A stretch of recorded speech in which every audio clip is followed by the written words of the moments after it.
start with just a couple moments of silence, but looking at who and what we are. We've got this body, it's got a brain, it's got emotions, but I can see what I'm thinking. I can see what I'm feeling. I can see what my body's sensing or urging me. Who am I that can see those things? That's outside of the body conglomeration that I may have been calling me. There's another aspect to us that's free of those elements. Who am I that can see these things?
Okay.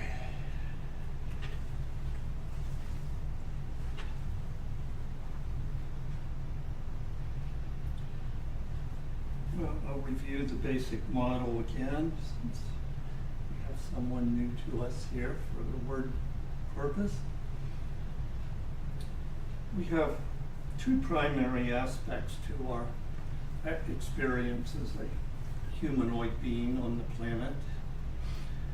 The one that's been called many names, but natural self, our being, our true self. Sometimes I just call it the good. That is the life itself that animates this body, that is the real us in mindfulness model. Then we have the body aspect, which I often call the animal self, because as an animal construct, it was programmed to survive, to reproduce, and to seek pleasure at the physical level. And that's fine. You're not saying one thing's good or bad, or better or worse. Mindfulness is about inner awareness of what am I doing? What's going on? Why is my life being like this? And it asks questions not expecting answers, which is a little weird to the brain. So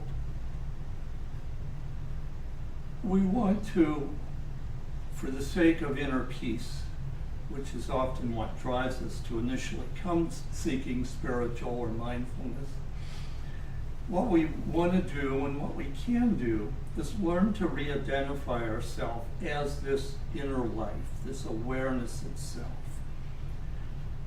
If I identify myself as the animal, now I have to go along with its reactions, all its fears, all its cravings, and all its programs of what's right and wrong and how to behave and to feel guilty or to feel like I succeeded, pride. All those things are of the animal nature, and they generally tend to just throw me around. If I'm not aware, no, I'm life, I'm just me, and I have this body and this animal nature in it, but I'm going to decide how to respond to this situation, whether it's a thought, even a thought in my own mind, or an actual situation with an event in the world or an interaction with another person in the world. Initially, that may seem like an impossible task, but it's very doable, and in fact, it's good to set the end goal right up front. There is no situation in my life or in the world that I cannot step back into my place of peace in my natural self and respond and walk through that situation in peace. Now, it may be very difficult. There may be huge parts of my previous programming or the reactive nature of my biochemistry or emotions that are screaming, no, I must react, I must be angry, I must be afraid, I must be terrorized. And well, that is true at any given moment, but the use of mindfulness is to keep filed away and then to bring back to conscious memory, oh, there is a way to go to peace through this, with this, and to begin my simple practice, whatever it is I've developed for myself. The basic of all, excuse me, the basic of all mindfulness practices is very simple. It's, oh yeah, I remember I could go to peace. Then I say, all right, I want to go to peace. I'm setting up my decision. And then last, I have to activate that decision. Okay, I'm not going to just think about it. I'm going to go to peace with this. There's a difference between remembering I could go to peace and deciding, yeah, it would be nicer if I was peaceful. There's a deeper decision required to just decide, no, enough of this reactive experience. I'm going to go to peace. Then there's a curious thing. Our inner awareness in our natural self actually has a tremendous power. And this is where it ties into the spiritual teachings that I'll come back to soon. But when I turn to my inner awareness and I kind of talk to it, if I'm not in it, I talk to it as a friend and say, I need a little help here getting back to peace. Our awareness actually has the power to change the thinking in our brain, to change or transform the emotions that are active in us, and to even peace out the body, to take it out of the survival mode, the fight or flight mode, and to bring the body itself back to a calmer, which in the end is healthier state. So awareness is a tremendously powerful thing for us individually. And it turns out it's also a very powerful thing for the world when we learn to extend it outward, but we'll come to that. So that's it. That's all of mindfulness.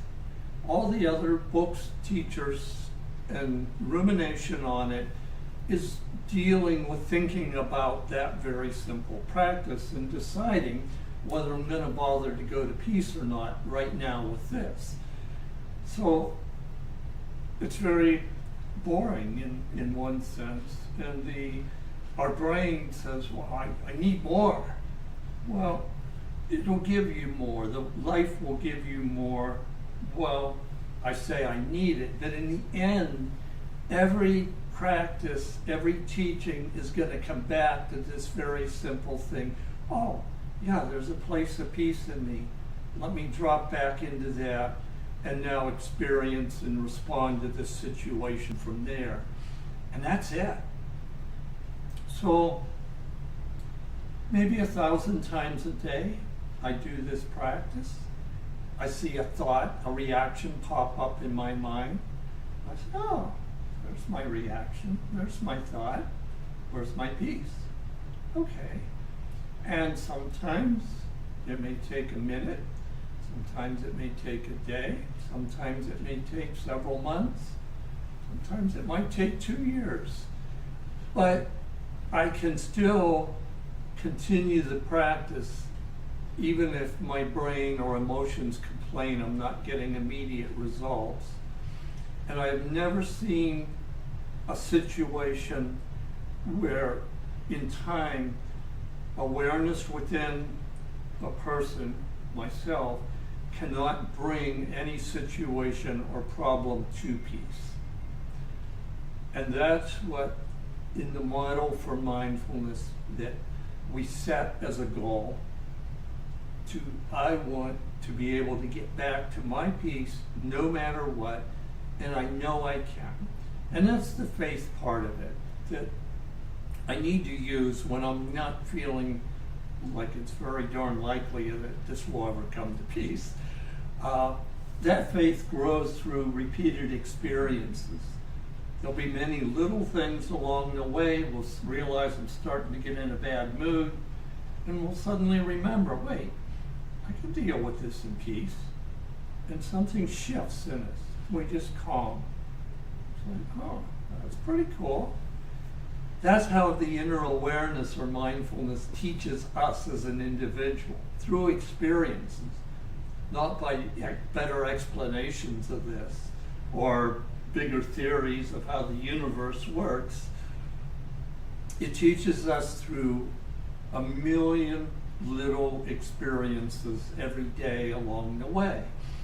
And it's up to us to decide to give them value or to dismiss them, which is what we do all day long in this thing we call life. So that's the basics of mindfulness. It's also the entirety of mindfulness, so pretty simple. In today's jabbering, I'm going to relate this. I titled it on the stream, Mindfulness and the Christ, because the teachings of Jesus are very, very much about this mindfulness. He uses different words, and he adds beliefs, if you will, that go further than what basic mindfulness uses. Basic mindfulness does not use beliefs. It uses that idea, there's a place of peace, turn to it, and then the accumulation of experiences lets us grow it. But anything beyond that are things we choose to add to it, and that's fine. It's just being aware of what I'm adding and seeing how it works with my peace. So Jesus adds the elements beyond what some of the other mindfulness traditions do, of an empowering God and the Holy Spirit and his own personal presence that's available to help us from within. But they all fit very easily with mindfulness, because when I turn to my awareness, I realize there's a power there that brings me to peace and transforms my crazy brain and my neurotic emotions and brings peace to my body. There is a power there. And Jesus describes that power as the threefold, the Trinity of awareness, of the ultimate source, God the Father. It's activity that's available to guide us not only from within, but to also do some pretty cool stuff for us in this world experience, like bringing healing, bringing peace to another person so the situation gets resolved.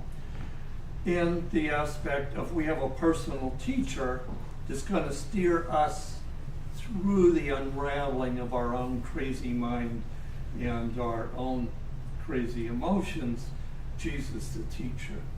So when we look at the Gospels in that sense, I believe we gain a lot, because that's pretty cool.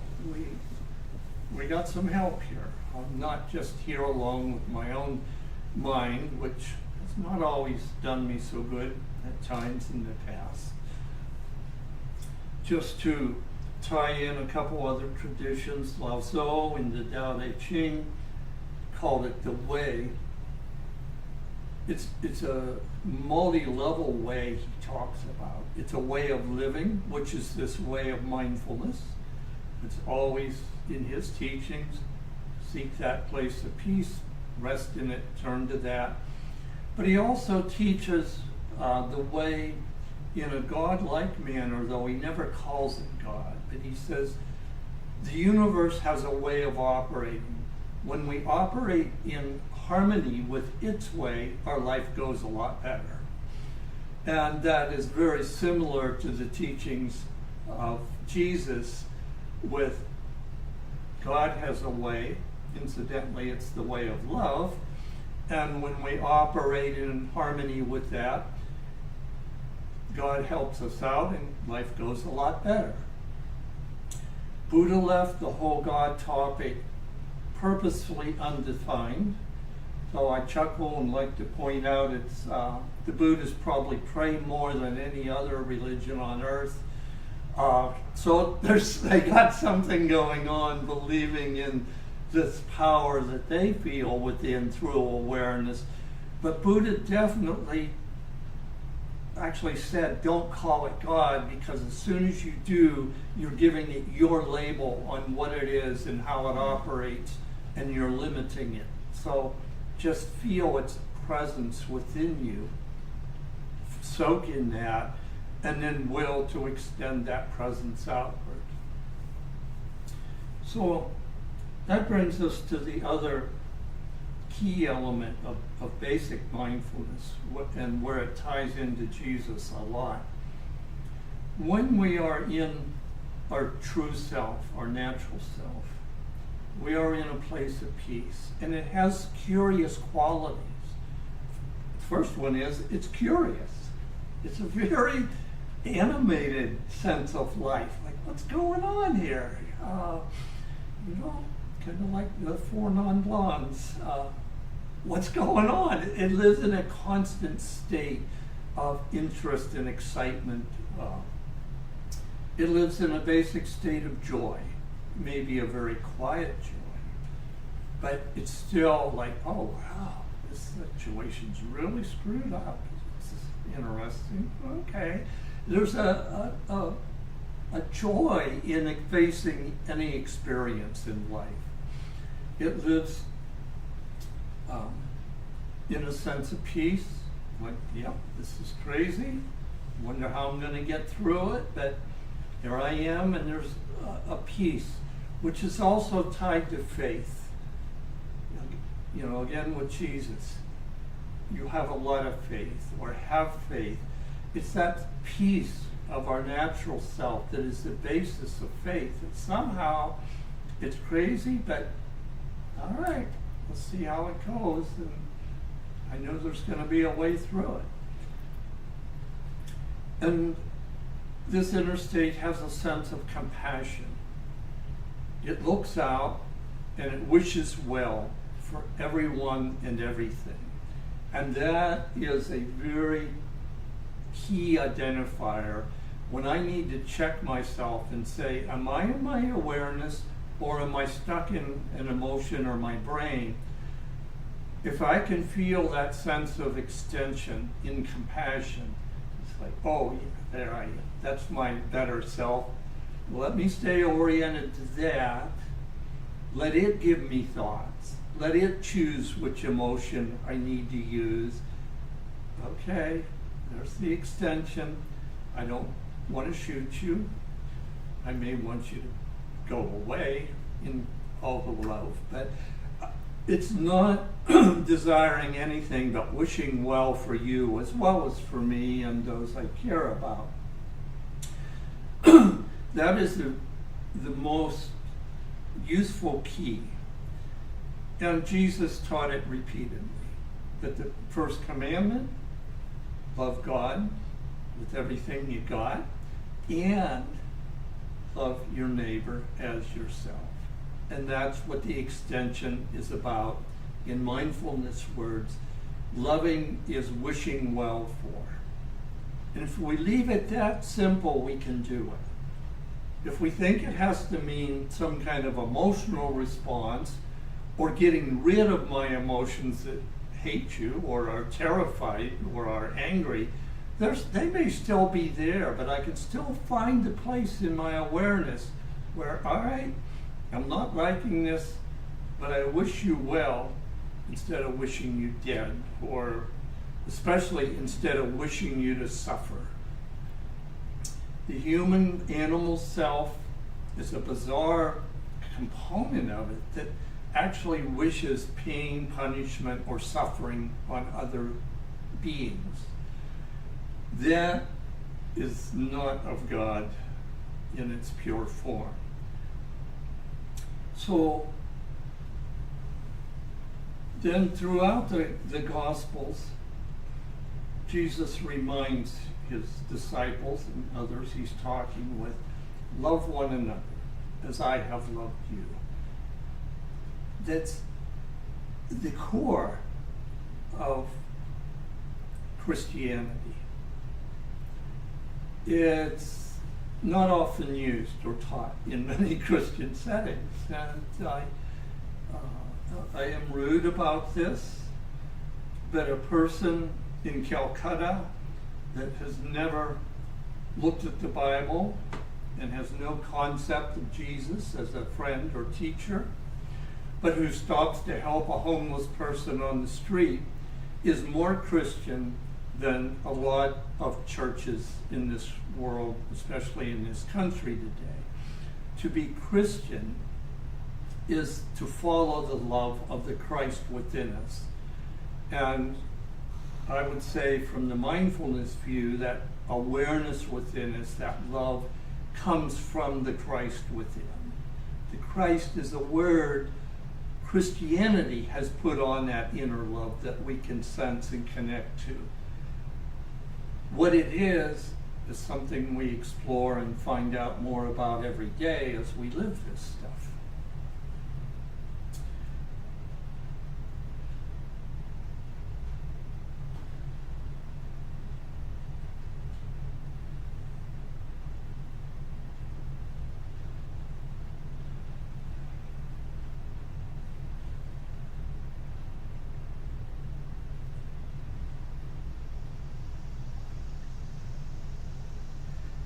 Just to finish that,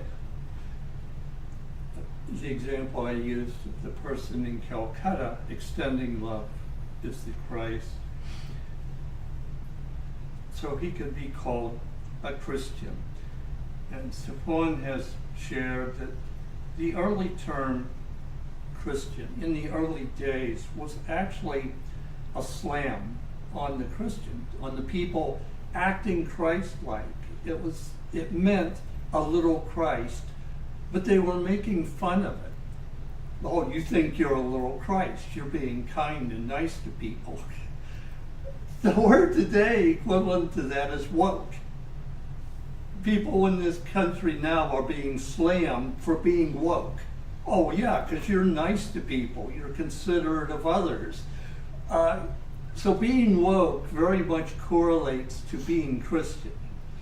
And I just think it's humorous that over and over, that whenever the Christ or the light of love shows up, it's immediately slammed. It's given a derogatory term and put down as though there's something wrong with you for being kind and empathetic and helpful and not exploiting.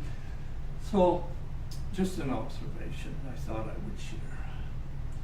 So, any thoughts, questions in general, and then in a moment I will turn off the stream and we can share personal stuff, but anything for this general category.